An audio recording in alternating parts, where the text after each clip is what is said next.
कुछ दिन पहले, सबसे पहले आपका बहुत बहुत धन्यवाद कि आप सब यहां डिस्कशन के लिए आए,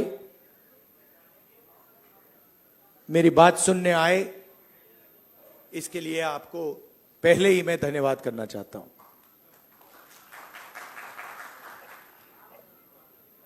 कुछ दिन पहले मैं रायबरेली गया था और वहां मुझे मोची की दुकान दिखी, तो मैं वहां रुक गया। मैं उनके पास जाके बैठ गया, समझना चाहता था ये कर क्या रहे हैं। बातचीत हुई और मैं उनको देख रहा था। मोची हैं, हाथ में अनलिमिटेड स्किल थी उनकी।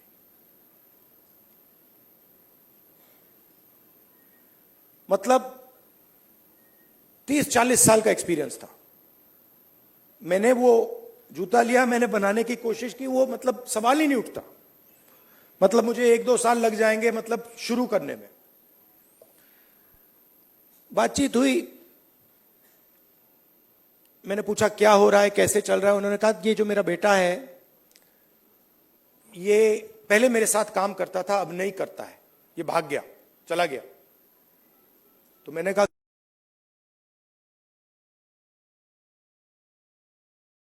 नहीं है। और फिर उन्होंने मुझे बोला कि राहुल जी, मेरी लाइफ में सिर्फ एक व्यक्ति ने, मेरे पिता ने मेरी रिस्पेक्ट की है और किसी ने मेरी रिस्पेक्ट नहीं की। और ये सब लोग मेरा मजाक उड़ाते हैं। तो मैंने कहा, उनसे कहा कि तुम्हें मालूम कैसे कि मजाक उड़ाते हैं? नहीं, कभी कभी तो मुझे सीधा बोल देते और कभी कभी दूसरे लोग मुझे आके कहते हैं। मैं जब जा रहा था, मैं सोच रहा था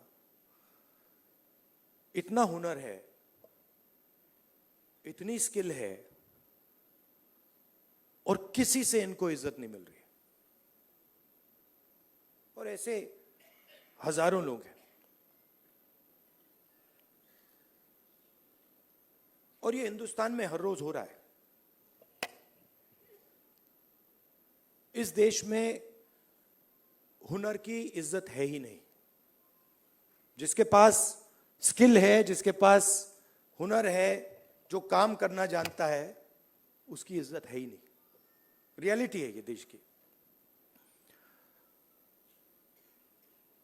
और ये सारे के सारे जो नेटवर्क्स हैं, 21वीं सदी में हम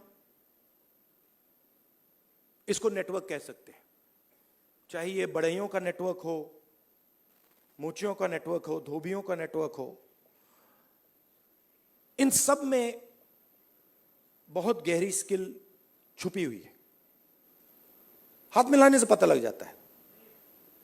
आप धोबी से हाथ मिलाइए, वो ऐसा दबाता है, हवा निकल जाती है। मैंने किया है। वो जैसे पकड़ता है, ऐसे लगता है कि भैया 10-15 लोगों ने पकड़ लिया हाथ। आप बढ़ई का हाथ पकड़िए, उसमें दिख जाता है।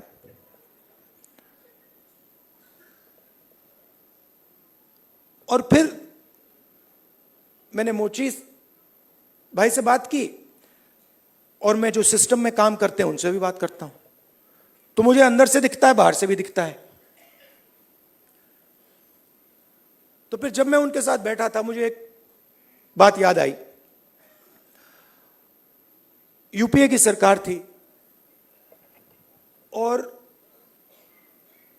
स्किल डेवलपमेंट मिशन यूपीए के सरकार ने शुरू किया। मतलब उसमें एक नए व्यक्ति को चीफ बनाया और उन्होंने मुझसे टाइम मांगा, तो मैंने कहा मिल लेता हूं। तो आए। टाटा कंपनी के लिए काम करते थे। आए, बैठे और उन्होंने मुझे, इंजीनियर थे शायद,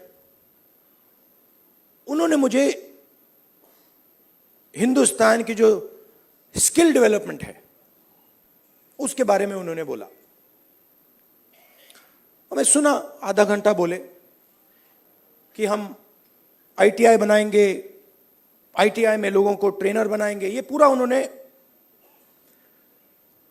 डिस्कशन किया। मैं सुन रहा था और फिर मैंने उनसे सवाल पूछा।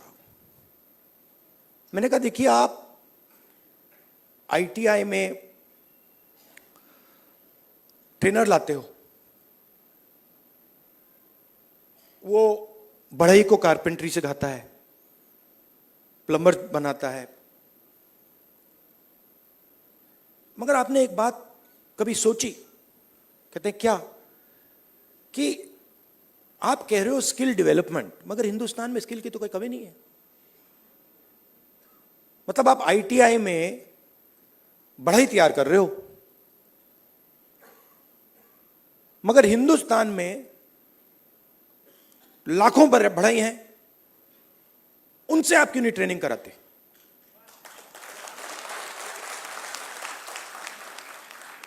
तो ये थोड़ा चौंक गए। मतलब मैंने कहा मतलब बता देता हूं। मान लीजिए आपको नाई ट्रेन करने हैं, आप सर्टिफिकेशन सेंटर खोल दीजिए। हर डिस्ट्रिक्ट में आप एक सर्टिफिकेशन सेंटर खोल दीजिए और उत्तर प्रदेश के हर नाई को कह दीजिए, देखिए भैया, आप गुरु हो, आप शिष्य लो, उनको तैयार करो, अपनी दुकान में तैयार करो और फिर उनको सर्टिफाई करो। अगर आपके जो शिष्य हैं सर्टिफाई हो जाएंगे, आपको हम 100, 200, 500, 1000 रुपए बैंक अकाउंट में डाल देंगे। मतलब जो स्किल का नेटवर्क है उसका प्रयोग क्यों नहीं करते आप? बिल्कुल चुप हो गए। मतलब मुझे देख रहे थे कि ये मतलब व्यक्ति पागल है, इसको क्या हो गया। मतलब आप आईटीआई में, अच्छा मजे की बात बताऊं, ये जो हमारे ये मोची भाई हैं, इन्होंने मुझे बोला कि राहुल जी, मोदी जी ने नया प्रोग्राम शुरू किया, मुझे वहां बुलाया, मैं गया और फिर मुझे कहते हैं कि आपकी ट्रेनिंग कराएंगे। राहुल जी, मैं तो 40 साल से मोची का काम कर रहा हूं। सुनो, मैं वहां गया, वो जो उनका ट्रेनर था उसको मैं सिखा के आ गया।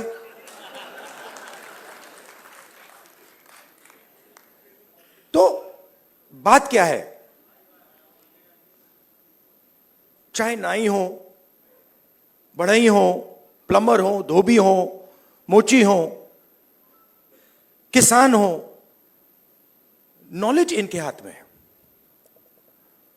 मगर सिस्टम इनसे कोई बात ही नहीं करता। सिस्टम दूसरे डायरेक्शन पे चल रहा है। आपने आईटीआई बना दी, हमारी सरकार ने बनाई, मगर उसका जो नॉलेज सिस्टम है उसका तो कोई कनेक्शन ही नहीं है। तो मैंने उनसे कहा, देखो मैं आपको बताता हूं, अगर आपने नाई ट्रेन करने हैं, मान लो आपने हिंदुस्तान में 10 लाख नाई ट्रेन करने हैं, आप हिंदुस्तान के नाइयों को पकड़ो और कहो भैया आप ट्रेन करो, 6 महीने में 10 लाख नाई आपके सामने आ जाएंगे और कोई ज्यादा पैसा भी नहीं लगेगा, मगर ना।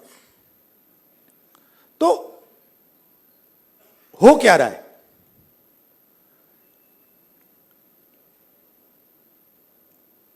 गाड़ी का इंजन होता है ना, उसमें सिलेंडर होते हैं।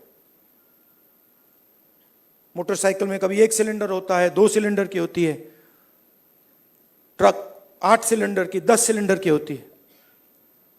हिंदुस्तान में मान लो हिंदुस्तान के इंजन में 10 सिलेंडर है, काम सिर्फ 1 सिलेंडर कर रहा है।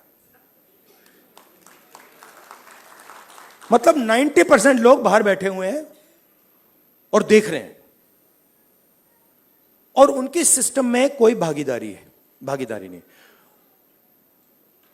उनके सिलेंडर में ना पेट्रोल मिलता है, ना मेंटेनेंस होती है, ना कोई चेकिंग होती है। एक सिलेंडर छोटा सा टक टक टक टक टक टक टक टक चल रहा है, कह रहे हैं भैया दुनिया में, और कहते हैं भैया सुपर पावर बन जाएगा। कैसे सुपर पावर बन जाएगा? 90% लोग सिस्टम के बाहर बैठे हुए हैं, हुनर उनके हाथ में है, स्किल उनके हाथ में है, ज्ञान उनके हाथ में है, उनका कोई कनेक्शन ही नहीं है। तो इसीलिए हमने जाति जनगणना की बात उठाई है। और थोड़ा कंफ्यूजन है,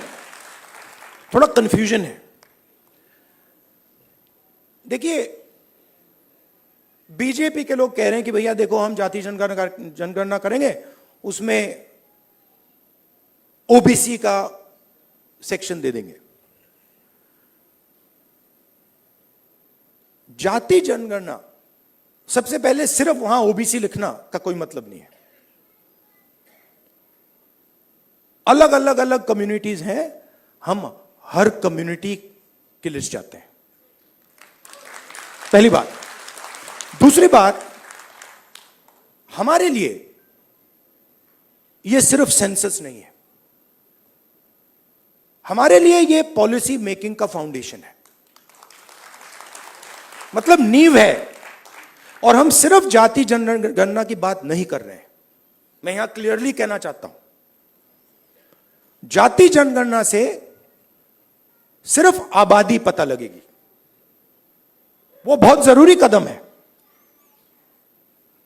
क्योंकि भागीदारी से पहले आबादी के बारे में पता होना पड़ेगा, क्योंकि भागीदारी तक हम बिना आबादी के तो पहुंच ही नहीं सकते। मगर आबादी लास्ट कदम नहीं है। आप यह मत सोचिए कि आइडिया यह है कि भैया जाति जनगणना हो गई, उसमें सबकी गिनती हो गई और बात वहां खत्म हो जाएगी। नहीं, यह मेरा विजन नहीं है, यह पहला कदम है। मेरा विजन है कि हिंदुस्तान में धन किस प्रकार से बांटा जा रहा है,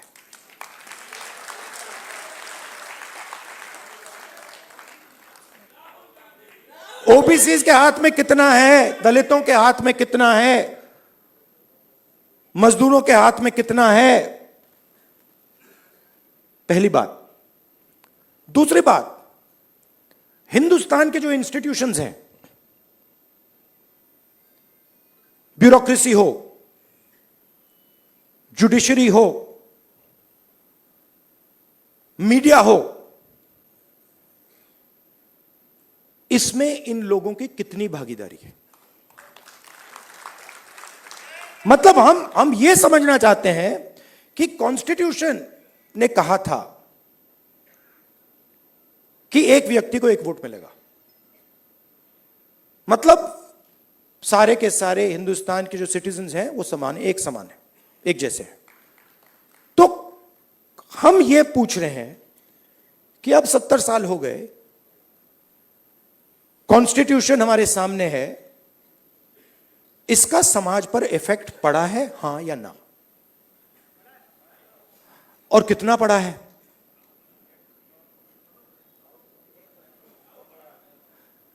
पड़ा है। मगर अगर मैं कॉर्पोरेट इंडिया को देखूं और लिस्ट निकालूं और हिंदुस्तान के 500 सबसे बड़े उद्योगपतियों की लिस्ट निकालूं, मैंने निकाला है, उसमें आपको एक भी दलित, एक भी आदिवासी, एक भी पिछड़े वर्ग का व्यक्ति नहीं मिलेगा। और सिर्फ कॉर्पोरेट इंडिया की बात नहीं कर रहा हूं, आप जुडिशरी देख लीजिए, कॉर्पोरेट इंडिया देख लीजिए, मीडिया देख लीजिए। आप मुझे बता दो, नेशनल मीडिया में दलित एंकर का नाम बता दो मुझे, आदिवासी एंकर का नाम बता दो, ओबीसी एंकर का नाम बता दो, कौन है बता दो। तो नैरेटिव बनाते हैं ना। आप देखिए, हिंदुस्तान में 50% आपने कहा कि आधी आबादी ओबीसी है, उसमें आप 15% दलित जोड़ दीजिए, 8% आदिवासी जोड़ दीजिए। माइनॉरिटीज की बात मैंने अभी की भी नहीं, 73 आता है। 73% दलित, आदिवासी, ओबीसी। कॉर्पोरेट इंडिया में 0, मीडिया में 0। आप हो ही नहीं। तो अब हम अगर पॉलिसी बनाएंगे और हिंदुस्तान की जो सच्चाई, जो रियलिटी है, उसकी बेसिस पे हम पॉलिसी नहीं बनाएंगे तो उसका क्या मतलब है?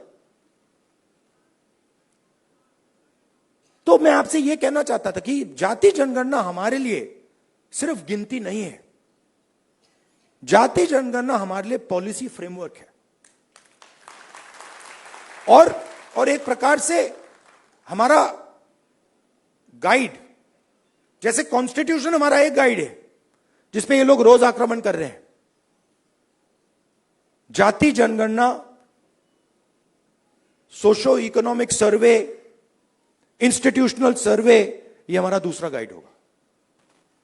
और हमारा लक्ष्य है कि जो मैंने आपसे कहा कि 10 सिलेंडर की गाड़ी है, 9 सिलेंडर बंद पड़े हुए हैं, तो हमारा लक्ष्य है कि 10 के 10 सिलेंडर काम करें। आप मुझे बताओ, पूरा का पूरा बैंकिंग सिस्टम, पूरा का पूरा बैंकिंग सिस्टम, नरेंद्र मोदी ने 16 लाख करोड़ रुपए 25 लोगों का कर्जा माफ किया है। शेम, 16 लाख करोड़ रुपया। अच्छा, उन 25 लोगों में एक दलित नहीं था, एक आदिवासी नहीं था, एक पिछड़ा नहीं था, एक माइनॉरिटी नहीं था। तो पूरा का पूरा बैंकिंग सिस्टम 15 लोगों के लिए बनाया गया है। ये जो हमारे भाई हैं जो मोची का काम कर रहे हैं, जिनको पूरी लाइफ में इज्जत नहीं मिली, इनके लिए एक बैंक क्यों नहीं है जो इनकी मदद करे? कहे कि हम स्पेशलाइज बैंक बनाएंगे सिर्फ इनके लिए।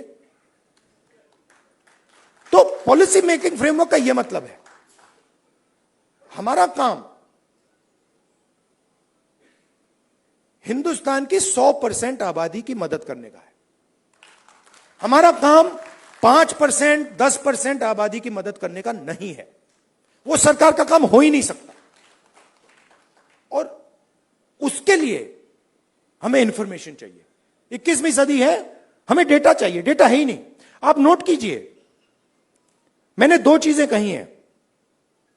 मैंने कहा है कि जाति जनगणना, social economic state census, institutional census हम कराएंगे, और 50% का जो बैरियर है, जिसको हम एक्सेप्ट नहीं करते हैं, फ्रैंकली बोलूं तो इसको हम उड़ा के फेंक देंगे। ये 2 चीजें मैंने कही हैं। और मगर उसके बाद मैंने आज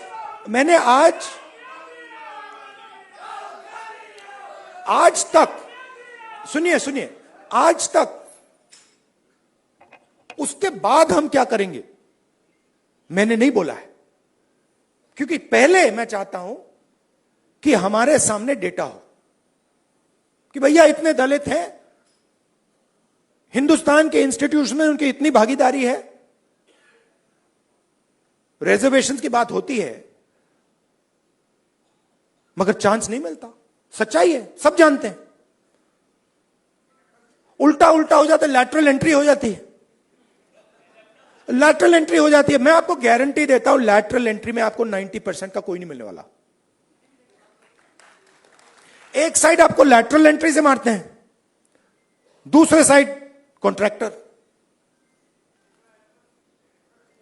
तो मतलब नीचे देखो वहां पिटाई हो रही है, ऊपर देखो वहां पिटाई हो रही है, साइड देखो वहां पिटाई हो रही है, मतलब जहां भी देखो। और 90% आपकी आबादी है। अब अगर आपकी 10% होती तो कोई कह सकता हाँ भैया 10% आबादी है, ठीक है, बट 90% आबादी, आपके बिना देश ही नहीं चल सकता। और फिर मीडिया में आपको दिखेगा भैया, एक पहले क्या होगा, वो बॉलीवुड की बात करेंगे, वहां पे डांस गाना दिखेगा, उसमें भी आपको कोई 90% का नहीं मिलने वाला। कोई नहीं मिलेगा। मैंने चेक किया भाई, मैंने लिस्ट निकाली है। मैंने कहा भैया मिस इंडिया की लिस्ट निकाली मैंने कहा देखता हूं। मैं कहता हूं देखो यार, अच्छा अब कहते हैं मिस इंडिया की लिस्ट निकाली मैंने। सुनो सुनो, मैंने मिस इंडिया की लिस्ट निकाली। कहा ठीक है देखते हैं। मतलब माइनॉरिटी भी 90% में आती है मैडम, आप भी शामिल हैं। और आपको और शायद जो आपके साथ हो रहा है वो सबसे ज्यादा खराब है। मतलब आप पर तो डायरेक्ट आक्रमण हो रहा है, राइट? मगर आप भी 90% में हैं। तो मैंने लिस्ट निकाली मिस इंडिया की। मैंने कहा भैया इसमें तो होगा, मतलब एक दलित महिला तो होगी, एक आदिवासी महिला तो होगी ना दलित है, ना आदिवासी, ना ओबीसी, कोई नहीं। तो डांस गाना चलेगा वहां पे, कोई क्रिकेट की बात करेगा, कोई बॉलीवुड की बात होगी, किसानों की बात नहीं होगी, मजदूरों की बात नहीं होगी। आपने कभी मीडिया में मोची का इंटरव्यू देखा है? बस मेरे चैनल पे आ रहा है और किसी चैनल पे नहीं आ रहा। आप चाहे मोची हो, बढ़ई हो, प्लम्बर हो, धोबी हो, कभी नहीं दिखेंगे। और ये देश को चलाते हैं लोग। और फिर मीडिया में कहते हैं भैया मोदी जी गले लग गए, सुपर पावर बन गया। कभी वो यूक्रेन भागेंगे, कभी रूस भागेंगे, वो कभी गले लगेंगे और फिर भैया सुपर पावर बन गया, सुपर पावर बन गया। मतलब कैसे बन गया? 90% लोग मतलब शामिल ही नहीं है उसमें, बेरोजगार हैं, भूख लग रही है। तो पूरा का पूरा मतलब डिस्कशन वही 10-15 लोगों में होता है।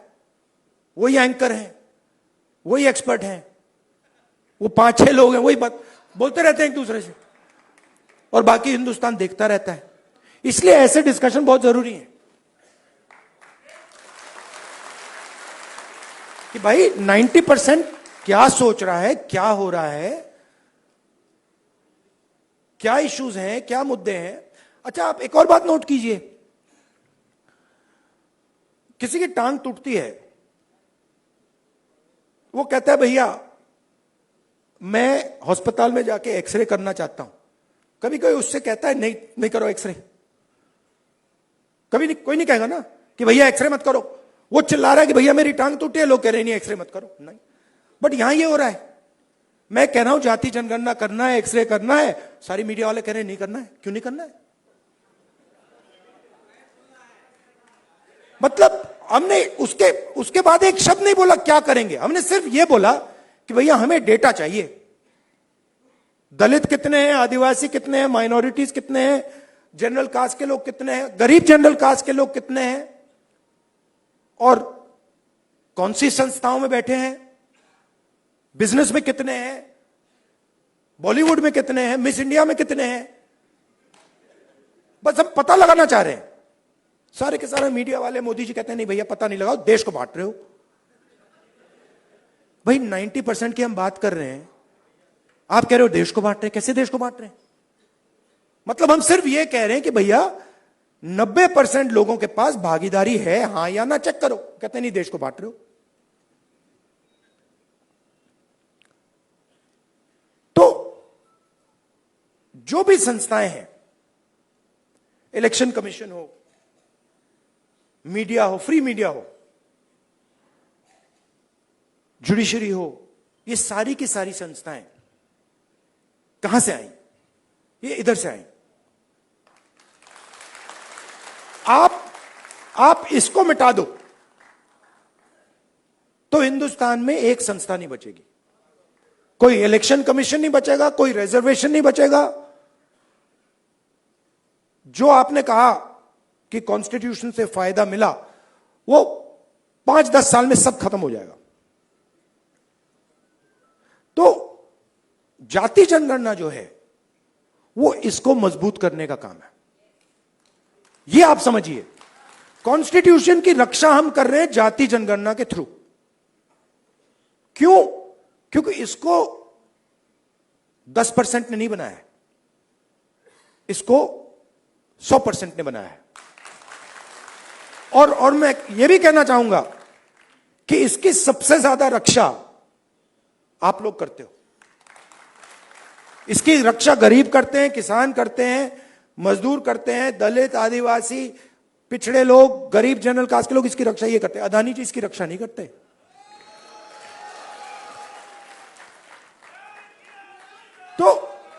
तो जाति जनगणना जो है, जिसको कास्ट सेंसस कहते हैं, इंस्टीट्यूशनल सर्वे जो हम करवाना चाह रहे हैं,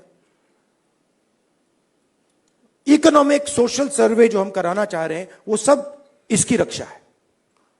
क्योंकि मुझे लगता है कि अगर हमने 90% को भागीदारी नहीं दी और 90% को हमने हिंदुस्तान के स्ट्रक्चर में शामिल नहीं किया, तो यह नहीं बचेगा।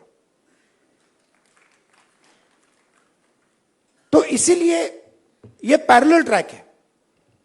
मुझसे किसी ने पूछा, आप संविधान की बात कर रहे हो और आप जाति जनगणना की बात कर रहे हो और आप रिजर्वेशन को 50% से बढ़ाने की बात कर रहे हो। मैंने कहा ये तीनों एक ही चीज है। ये दोनों जो चीजें हैं इसको बचाने की है। क्योंकि अगर हम देश में 90% लोगों को भागीदारी नहीं देंगे तो ये नहीं बचने वाला। और हमारा लक्ष्य इसको बचाने का है। ये हिंदुस्तान के गरीब लोगों का प्रोटेक्शन है, किसानों का, मजदूरों का ये प्रोटेक्शन है। इसके बिना, जैसे पहले होता था राजा महाराजा के टाइम में, जो मूड में आता था कर देते थे। वो मोदी जी मॉडल चलाने की कोशिश कर रहे हैं, महाराजा वाला, वो शहंशाह वाला मॉडल। हमने मोदी जी को यह करवा दिया।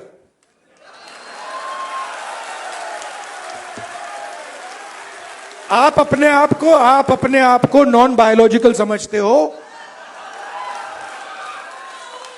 आप अपने आप को नॉन बायोलॉजिकल समझते हो। आप अपने आप को डायरेक्ट भगवान के साथ कनेक्शन समझते हो। Wrong number. Wrong number. चुनाव के एकदम बाद ये मैंने कहा, देखो हिंदुस्तान के किसानों ने, मजदूरों ने सिर झुकवा के कॉन्स्टिट्यूशन से मत्था लगवा दिया। और ये काम हम नहीं कर रहे हैं। आप मत सोचिए कि राहुल गांधी और ये सब लोग ये काम कर रहे हैं। नहीं, ये हिंदुस्तान के अंदर से आवाज आ रही है। हम उस आवाज को सुन रहे हैं बस। और ये जो स्ट्रेंथ है, जो शक्ति है, ये हिंदुस्तान के अंदर से आ रही है, हिंदुस्तान के गरीब लोगों से आ रही है, और इसको कोई रोक नहीं सकता। अब अगर कोई सोचे, मैं आपको बता देता हूं, पॉलिटिकल बात बता देता हूं, आप लिख लो। अगर कोई सोचे कि जाति जनगणना को रोका जा सकता है या 50% बैरियर को रोका जा सकता है, मैं आपको बता रहा हूं वो सपने देख रहा है। ये होगा ही होगा। इसको रोका नहीं जा सकता है। ना जाति जनगणना रोकेगा, ना सोशो इकोनॉमिक सर्वे रोकेगा, ना इंस्टीट्यूशनल सर्वे रोकेगा, ना 50% का बैरियर रहेगा। ये तीन सारे के सारे उड़ेंगे। क्योंकि हिंदुस्तान की जनता ने ये मन बना लिया है। ऑर्डर आ गया है, जनता से ऑर्डर आ गया है। अब आपको प्रधानमंत्री जी को यह बात एक्सेप्ट कर देनी चाहिए और ऑर्डर लागू कर देना चाहिए। और अगर नहीं करेंगे तो फिर दूसरे प्रधानमंत्री करेंगे। आपके साथ देखिए, मैं आपको अंत में एक बात बताना चाहता हूं। देखिए, मैंने अब 2004 से मैं पॉलिटिक्स कर रहा हूं, ठीक है, और एक प्रकार से काफी सीखने को मिला मुझे। बीजेपी वालों ने मुझे तंग किया, डिस्टर्ब किया, उनको मैं गुरु मानता हूं कि इन्होंने ही मुझे सिखाया, इनके बिना मैं नहीं सीख सकता था। मैं बता रहा हूं, आप लोग नहीं सिखाते मुझे, आप लोग मुझसे प्यार करते हो, आप नहीं सिखा सकते। उन्होंने मुझे सिखाया, तो वो एक प्रकार से मुझे उन्होंने डायरेक्शन दी, भैया क्या नहीं करना है, उधर देखो, वो नहीं करना। तो एकदम मुझे पता लग जाता है, मैं सुबह उठता हूं, क्या नहीं करना, उधर देखता हूं, अच्छा वो नहीं करना, ऑटोमेटिक है। वो मेरी ओर देखते हैं, कहते हैं भैया क्या नहीं करना, वो राहुल गांधी कर रहा, मत करो। तो ये तो बिल्कुल मतलब पता नहीं आइडियोलॉजिकल है, खून की पता नहीं कौन सी लड़ाई है, बट ये मतलब शायद पता नहीं कब से चल रही है और ये खत्म नहीं होगी। मगर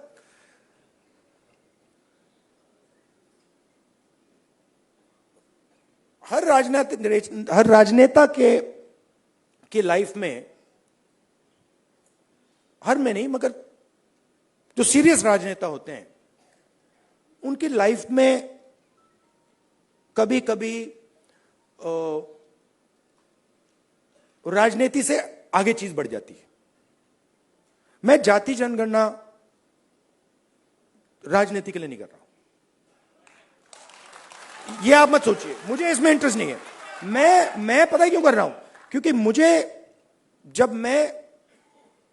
मैंने हजारों लोगों से बात की है, जब मैंने उस मोची भाई से बात की ना, और उसने मुझे बताया कि किसी ने मेरी इज्जत नहीं की लाइफ में, मैं इस बात को एक्सेप्ट नहीं कर सकता। मैं इस बात को एक्सेप्ट करने को तैयार नहीं हूं कि हिंदुस्तान में ऐसे लोग हैं जिनके पास हुनर है, एक्सपीरियंस है, समझ है, मगर रिस्पेक्ट नहीं। मैं इसको एक्सेप्ट नहीं कर सकता। बाकी लोग एक्सेप्ट कर ले, मुझे कोई फर्क नहीं पड़ता। तो मेरे लिए ये औजार है, जाति जनगणना हो, 50% रिजर्वेशन हो, मेरे लिए ये जो हिंदुस्तान के जो आत्मा है, 90% जिसको मैं कहता हूं, गरीब लोग हैं, किसान हैं, उनको इस देश में शामिल करने के औजार है। और मेरे लिए ये मिशन है, मेरे लिए ये, इसमें कोई मतलब, आप देखोगे आने वाले समय में पॉलिटिकल नुकसान भी होगा, तब भी करूंगा, आप देख लेना।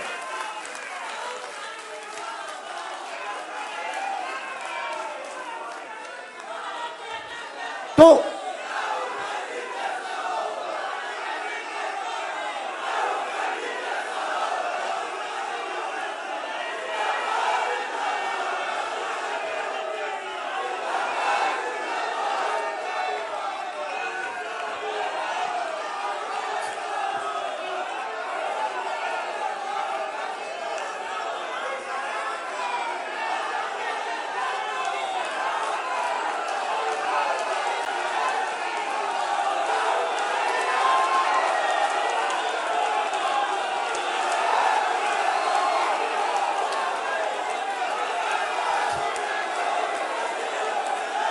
अच्छा बोलने दो।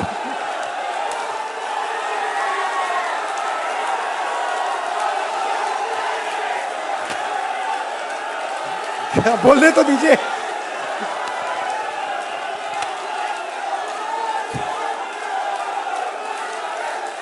एक बार मैं छोटा था, अच्छा सुनिए दादी, एंड करता हूं मैं अपनी साइकोलॉजी, थोड़ी सी आपको साइकोलॉजी समझा देता हूं। मैं छोटा था, सुनिए थोड़ी सी मैं आपको, तो हुआ क्या, एक दिन एक जर्नलिस्ट आए मेरे पास, लव यू ब्रदर, एक जर्नलिस्ट आए मेरे पास, सीनियर जर्नलिस्ट हैं, तो वो मेरे पास आए, जो मैंने आपको अभी बोला ना, नुकसान हो जाएगा तो भी करूंगा, तो उसको समझा रहा हूं। तो सीनियर जर्नलिस्ट आए, बैठे मेरे पास, उन्होंने कहा राहुल जी, एक सेकंड भाई, आए मेरे पास सीनियर जर्नलिस्ट, और उन्होंने मुझे कहा राहुल जी,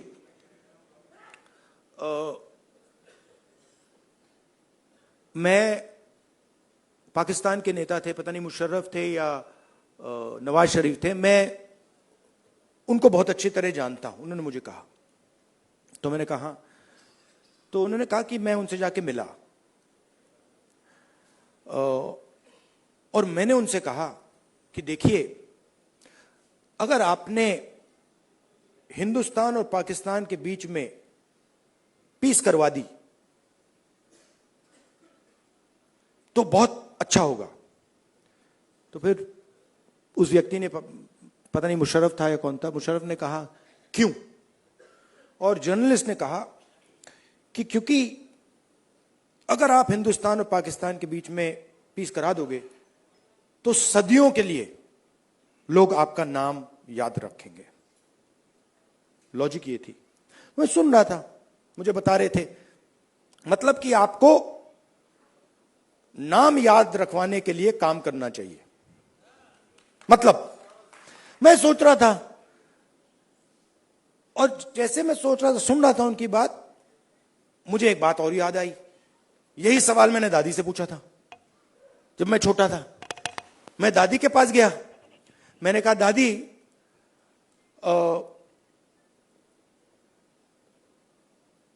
जब आप मरेंगी, मरने के बाद आपको कैसे याद, लोग कैसे याद करना चाहिए, लोगों को आप कैसे याद करना चाहिए? दादी का जवाब पता है क्या था? मैंने कहा आप क्या चाहती हैं कि लोग आपको कैसे याद करें? हां, नहीं, उनका जवाब था मैं चाहती हूं कि याद ही ना करें। मतलब क्लैरिटी थी, मैं काम याद करवाने के लिए नहीं करता हूं, मैं काम करने के लिए करता हूं। मुझे याद शाद का कुछ नहीं लेना देना। वो ये जो याद वाला है वो नरेंद्र मोदी जी का काम है। तो मुझे, मेरी थिंकिंग है कि हिंदुस्तान के 90% की जो शक्ति है वो हिंदुस्तान को बनाने में लगे। इंजन, पूरा इंजन स्टार्ट हो, 10 के 10 सिलेंडर चलें और लोगों को मजा आए कि भैया हिंदुस्तान है, इसमें भागीदारी है, इसमें रिस्पेक्ट है, इसमें आदर है, और हम सब मिलके इस